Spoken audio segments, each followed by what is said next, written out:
find people that can come in and say, I'm here? Or is it like, holy shit, I can be famous and my life could change overnight now? It's hard. I got to be honest with you. Again, on other reality shows, yes. We have to admit, the Housewives is a different beast. It is the reality shows of all reality shows. I personally believe it's hard to find, well, let me say this. It's hard in Atlanta because two things, and this is from personal experience.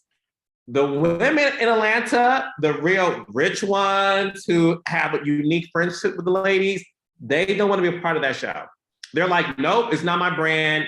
I don't want to fight anybody. Unfortunately, that's what they think about Atlanta. I think the franchise who does it right is Beverly Hills.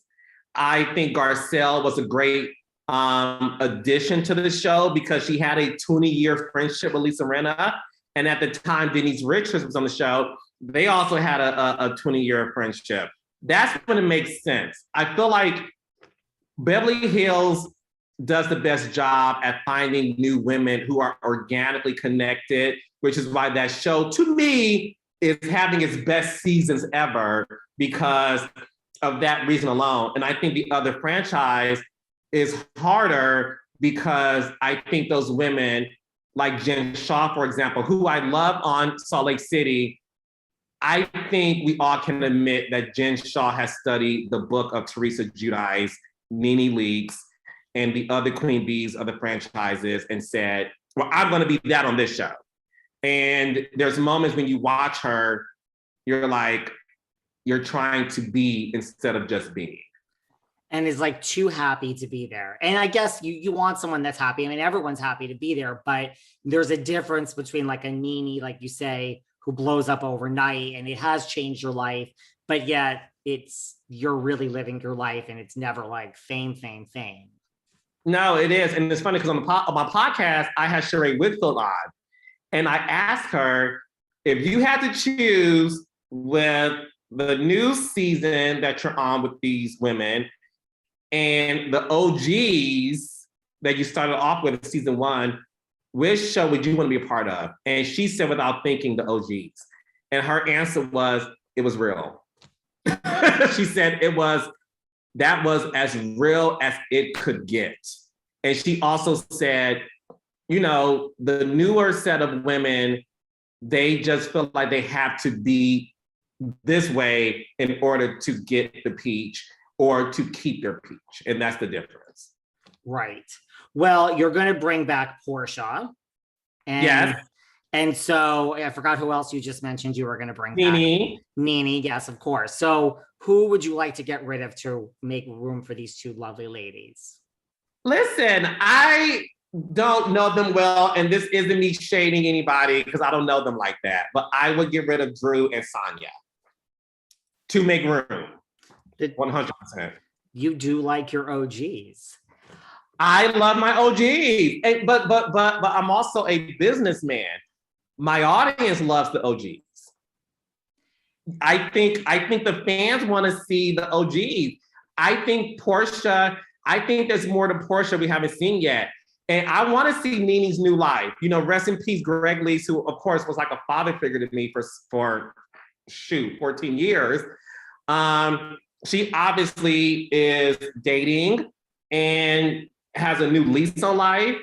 I want to see that. And I want to see how the other women feel about that. You know, like, I don't know. I want to see more of that.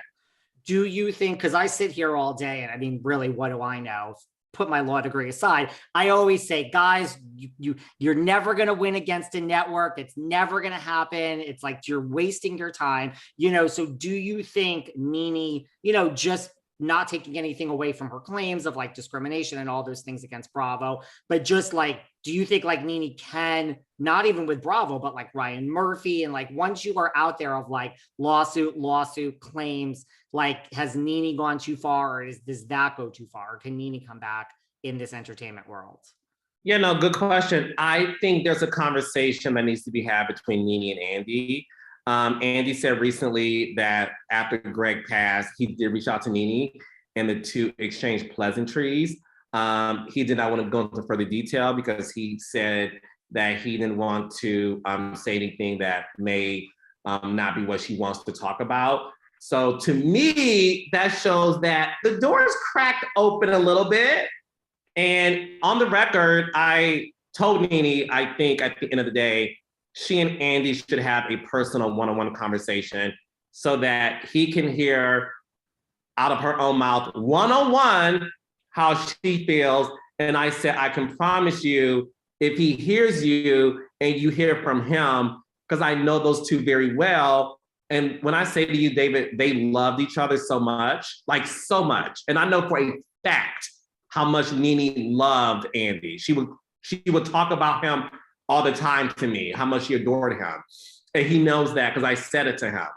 I believe that once those two have a one-on-one conversation, that all will be right in the world. Wow. Because the stuff that she says to me, I'm like, talk to him. Like, I think it's like, just have a conversation with him. When I said to you, David, I think it's so fixable. I really do. You're like, listen, I'm working on the new podcast, Love and Marriage. Why are you telling me all of this? Like, I'm not Andy. Like, pick up the phone and call him. I want them to. I really want them to have a conversation.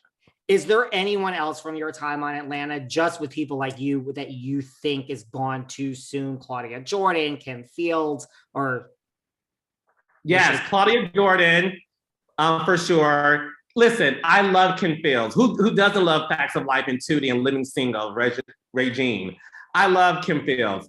Kim Fields was not meant to be a reality star, and she would be the first to admit that. I think Kim Fields was smart to leave the show, 100%. And I remember texting her, and she said, "Girl, I'm out." I'm like, I don't blame you, girl, bye. I don't think Claudia Jordan got a chance. I really do not. I just don't. I would love to see NeNe, Claudia, Portia. I would love to see what that can look like. Claudia is hilarious, and I really don't think she got the best chance at all.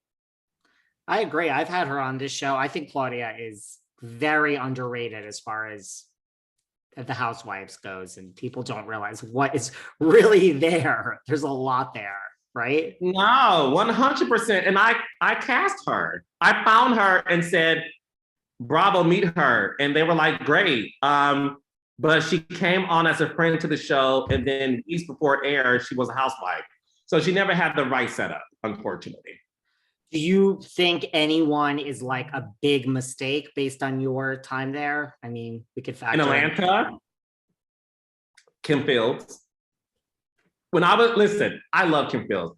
But when I was told Kim Fields was joining the show, I was like, no, she's not the right fit. And I knew that going in, and me and Kim had conversations. And again, it's not shade, because when you watch the show, Kim Fields even looked like, what am I doing here? It just didn't feel right. And I think what's missing is the organic friendships. Like, I really can't stress that enough. Kim Fields knew nobody. And in real life, Kim Fields is not hanging out with Kenya, Portia, nobody. And that's why when she left the show, she has never communicated with them again. I assume they were just on the wait a second. Lisa Rinna is gold over here. Let's find every actress in every franchise, right? I assume that's how it got greenlit. Yeah, no, I think you're right in that regard. But again, when we think about Beverly Hills and the fact that Lisa Rinna auditioned season 1, there is organic friendship that she has, because you know this, that 90210 world is very small, very small. So it made sense. Kim Fields is an iconic child actress who never met any of these women